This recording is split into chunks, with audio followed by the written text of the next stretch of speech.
many pounds? It was 3.5 pounds. She's 9, so she was pretty happy. So that was my Christmas present.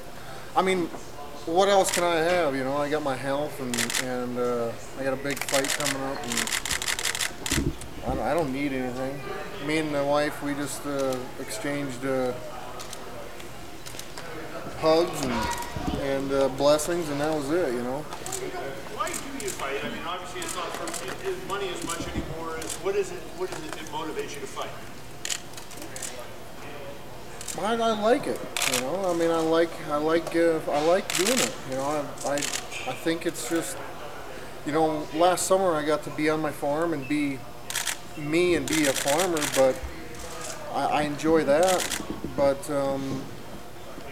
being competitive and being able to get back in the gym again, and you know what, I spent 3.5 months at my farm, and I got to get.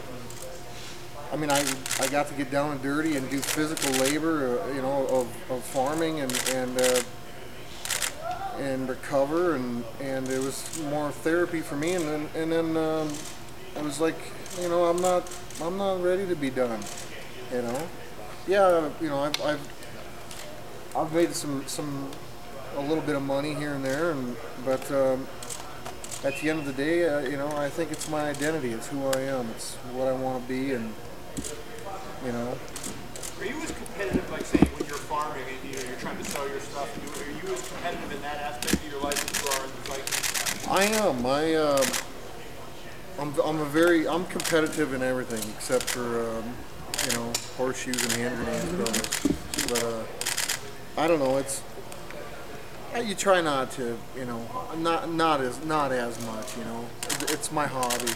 It's my relaxation. You know, I mean, people really wouldn't understand it, and you know, I can go out and spend 10 hours in my tractor driving up and down a field, cultivating, and people would, you know, they'd last 10 minutes in there, you know, and I can sit in there 10 hours and listen to the radio and you know, maybe chew on some sunflower seeds or whatever. But what do you grow? Because we know you're a big meat eater. So yeah, what do you well, grow? no, I got this year we raised wheat and some canola, and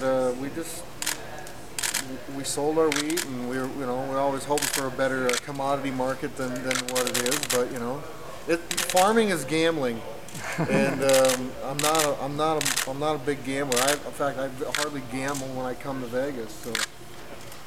But you said hardly gamble. I mean, I'll put $5 down here or there or whatever, but that's it. Brock, when this fight was first announced, you admitted that you really weren't too familiar with Alistair and what he'd accomplished in his career. I'm curious how much you've gone back and studied since then, and what your impression has been as you prepared for him. Yeah, I mean, I really didn't look at other people outside of the UFC division and the heavyweight division. You know, I'm not a guy that sits around and ponders about that kind of stuff. For me, I sit around and ponder about white-tailed deer and you know, and hunting and my family and things like that. And not, oh, my dream matchup would be a fight with so-and-so. So, I mean, but obviously, you know, this is a guy that he's threatening. I mean, obviously, you don't get into this company and get into this division if you're not a threat. I mean, this is, you know, this isn't bingo hall fighting, you know, or your local fight stage. You know, I mean, it's the real thing, and anything can happen. So I mean, you got. I feel the greatest I've felt in a long time, and I've actually just sat and just pondered about how good I feel and how fortunate I am just to be back here. I mean, May 27th of this year, I had 12 inches of my colon removed, you know, and so I don't even know how many months that, you know, has gone by, and here I am in a pretty big fight, you know. So I feel, you know, I don't need any Christmas present. That's my Christmas present, just to be healthy and get back in the octagon. So when you did look at a little bit of footage of him, though, what did you think of him compared to some of the other guys that you've already fought?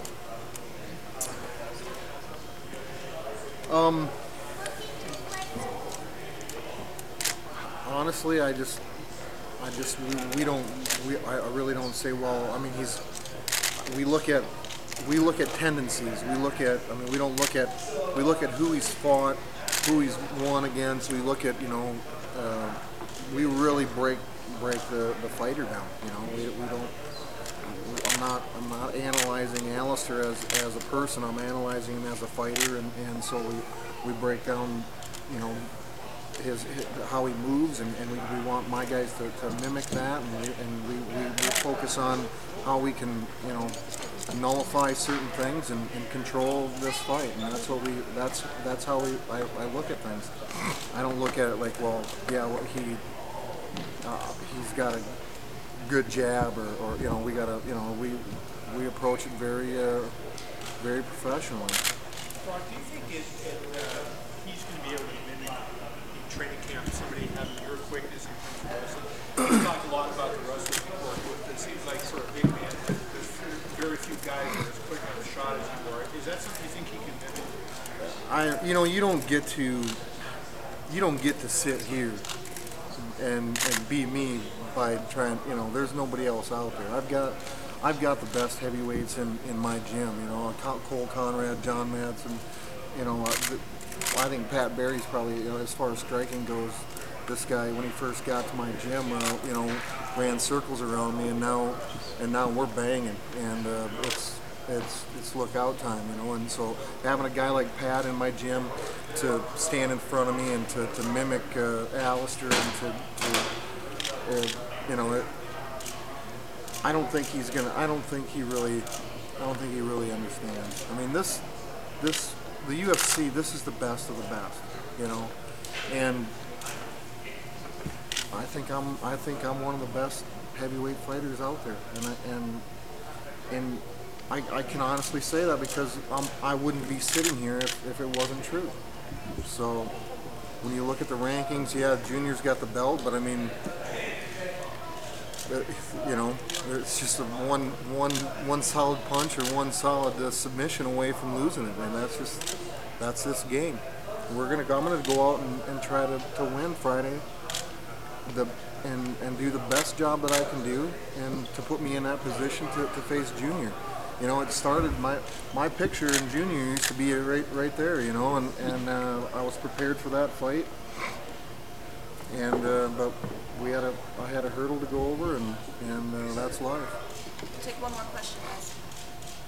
Brock, some people are saying if you lose this fight, it'd be 2 losses in a row, you had some time off, would you I'm sure walk Dana away? will fire me. I'm sure I'll get the boot. But some people still question your desire in this sport. Does that get old, and what would you say to I don't people? know why people question the desire. I mean, for fuck's sakes, what do I got to go through? What do I got to do to, More interviews. I don't know. It's. I love what I do, and I'm here. I haven't looked that far ahead.